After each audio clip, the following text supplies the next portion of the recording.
Olá, eu fico feliz que você esteja aqui comigo. Desde que começou o estado de alarme aqui na Espanha, em meados de março, a minha prioridade tem sido conversar com pessoas de diferentes áreas para a gente entender como o coronavírus afeta a nossa saúde, o nosso comportamento e também o nosso bolso. Hoje a pauta é economia. Você vai ver a segunda parte da entrevista que eu fiz com o analista Juan Bosco Plaza. Nós conversamos sobre os setores mais afetados, desemprego, inflação e a situação do Brasil e países emergentes.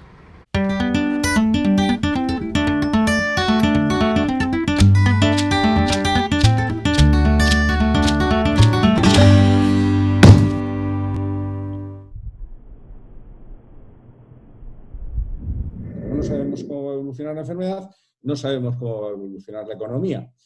Lo que sí parece claro, lo que sí está todo el mundo de acuerdo, es que lo que está ocurriendo, estoy hablando a nivel económico, lo que está pasando y lo que va a pasar es muy grave, es muy grave. El rango de caída de la economía puede ser el mínimo que dice el Fondo Monetario Internacional, pero puede ser el máximo. Esto significa que los ciudadanos van a vivir situaciones muy difíciles, que los ciudadanos vamos a vivir situaciones muy difíciles, que se van a concretar claramente y de la forma más, digamos, más agria en un incremento del paro que evidentemente se va a cebar con los que ya han sufrido más el paro durante la crisis que se inició en 2008 y que no se había superado todavía, son los jóvenes. Las personas de determinadas edades que se queden sin trabajo a partir de 50 años, pues siempre va a ser mucho más difícil encontrar trabajo, pero en un momento en el que muchas empresas van a cerrar, van a quebrar, etcétera, pues el paro se va a incrementar y los que ya vivían una situación mala la van a seguir viviendo igual o peor. Pero además se van a incorporar a ellos muchas más personas, ¿no? En general, es el sector servicios en todo el mundo. Estas compañías aéreas, esas en este momento estarían técnicamente quebradas, estoy seguro, y entonces si se salvan será con la ayuda del Estado. Pero en España, lógicamente, es el turismo que es el 12% del PIB y el 12% del empleo, tienen más o menos una cifra parecida.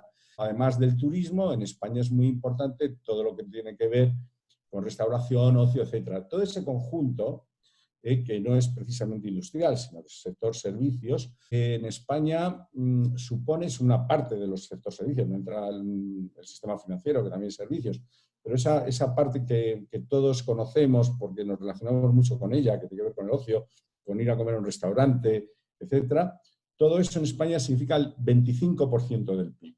Si tú ahora sales por la ventana, tú ves enfrente de tu casa, por lo menos enfrente de la mía, un montón de comercios cerrados. Y llevan prácticamente 2 meses cerrados.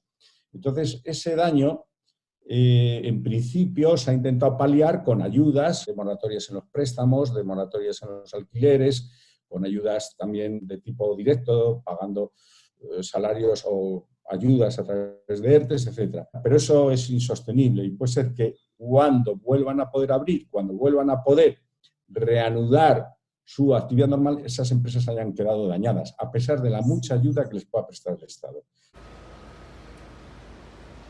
Lo que está ocurriendo ahora es muchísimo más grave que lo que pasó a partir de 2008. Se espera que las caídas del PIB sean muy superiores, muy superiores. El PIB en España, en el momento máximo, fue de un 3,9.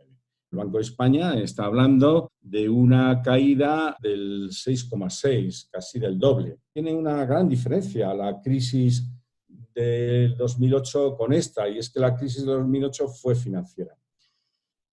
La diferencia no significa que sea una mejor o otra peor, significa que una fue originada por lo que todos conocemos, por las hipotecas subprime, porque los bancos, digamos que se pasaron de la raya dando financiación y entonces esas financiaciones que dieron se volvieron contra ellos y de alguna forma afectó el sistema financiero. Ahora lo que ha afectado es fundamentalmente al consumo, es decir, las personas se han quedado sin una parte importante de sus ingresos, aunque puedan seguir manteniendo el contrato a través de ERTES y tal, se han quedado sin una parte importante de sus ingresos, se ha incrementado el paro, en fin, se ha perdido capacidad adquisitiva y además el confinamiento nos ha obligado a no consumir. Entonces eso a su vez provoca una crisis de las empresas, porque claro, si las empresas no les pides calzado, corbatas, camisetas, calzoncillos o tostadoras, se quedan dañadas, ¿no? A corto plazo, los 2 próximos años, seguro que no, porque no va a haber demanda. A medio plazo pudiera haber inflación. Lo que pasa es que ahí está el ejemplo de Japón. Japón tiene una deuda pública pues, cercana al 200% y están intentando, a base de medidas de introducción de dinero en el sistema y tal, que suba la inflación, y no ha subido la inflación, con lo cual es una incógnita la inflación, pero podría haber inflación. Los países tienen 2 o 3 problemas muy serios. Uno, que tiene una deuda muy elevada y no tienen reservas, como tenían en el 2008. Y además la deuda es en dólares. Entonces, mira, hubo una especie de avalancha de los economistas más importantes del mundo, diciendo, ojo con los países emergentes. Todos pedían una moratoria inmediata del pago de las deudas a los países emergentes.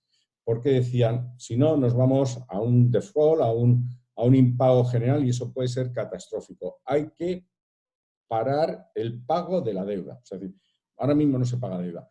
Y alguno decía más, hay que dar o más plazo o directamente quitas. El otro problema que tienen es que, claro, todos estos países son productores de materias primas. Entonces, el precio de las materias primas, para empezar, la más importante de todas, que es el petróleo, pues prácticamente se ha derrumbado. Y luego tienen un tercer problema, y es que tienen sistemas sanitarios mucho más débiles. En Nigeria, que tiene 200 millones de habitantes, hay 50 aparatos de respiratorios. Y en la República Centroafricana, que tiene, creo que 5 millones de habitantes, tiene 2 aparatos respiratorios. Es decir, los sistemas sanitarios son muy precarios, con lo cual, si se reproducen los mismos parámetros de pandemia que hemos conocido en Europa, que hemos conocido en el hemisferio norte, el resultado puede ser catastrófico y yo creo que hay que llamar más la atención sobre esto.